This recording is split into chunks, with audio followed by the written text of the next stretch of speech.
क्या आप जानते हैं कि बाइबल कहती है यीशु अपने शक्तिशाली वचन के द्वारा सारी सृष्टि को संभाले हुए है। वह सारी वस्तुओं का वारिस है। सारी सृष्टि उसी के द्वारा बनाई गई। यीशु अपने पिता की महिमा का प्रकाश है। वह परमेश्वर का सिद्ध प्रतिरूप है।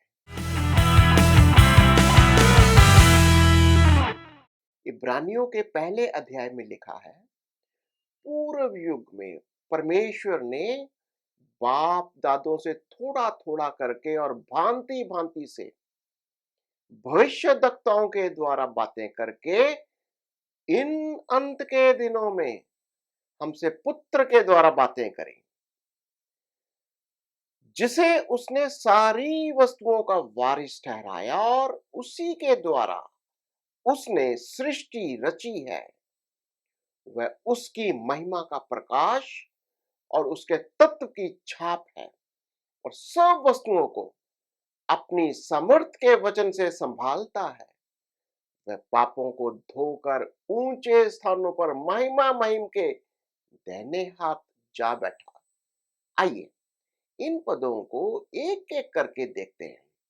इन आयतों में लिखा है कि आदि में परमेश्वर ने हमारे पूर्वजों से भविष्यद्वक्ताओं के द्वारा थोड़ा थोड़ा करके बातें की, परंतु इन अंत के दिनों में परमेश्वर ने हमारे साथ अपने पुत्र के द्वारा बातें की हैं, जिसे परमेश्वर ने अपनी सारी वस्तुओं का वारिस ठहराया और जिसके द्वारा सारी सृष्टि की रचना करी।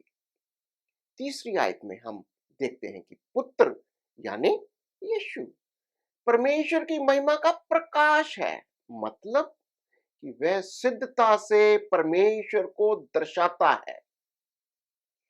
इसीलिए यीशु ने कहा कि यदि तुमने मुझे देखा तो तुमने पिता को देख लिया।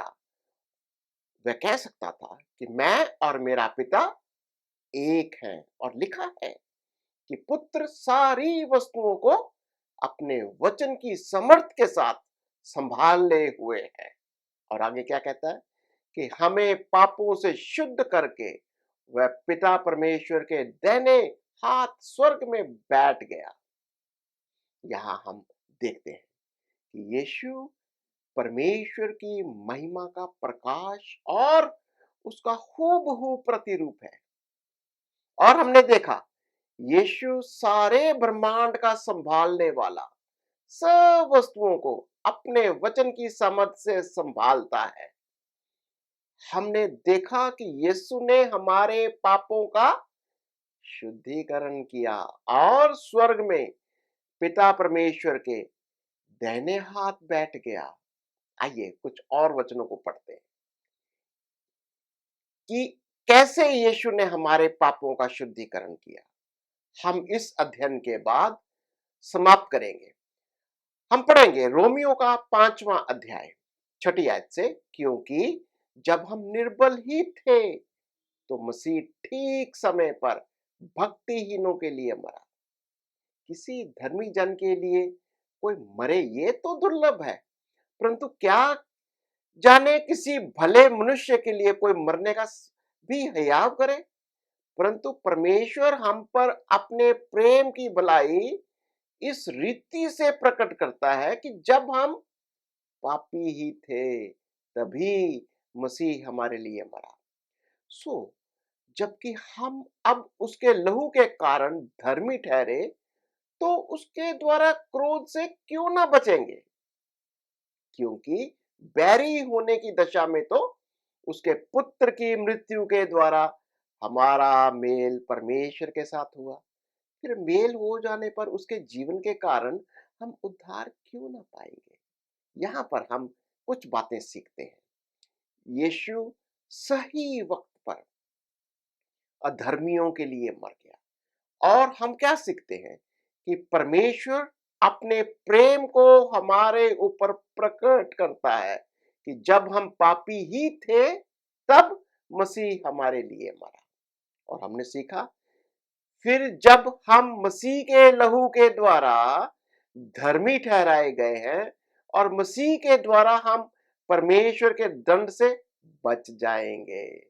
हमने ये भी सीखा कि हम पहले परमेश्वर के शत्रु थे, परंतु उसके पुत्र यीशु के द्वारा परमेश्वर के साथ हमारा मेल मिलाप हो गया।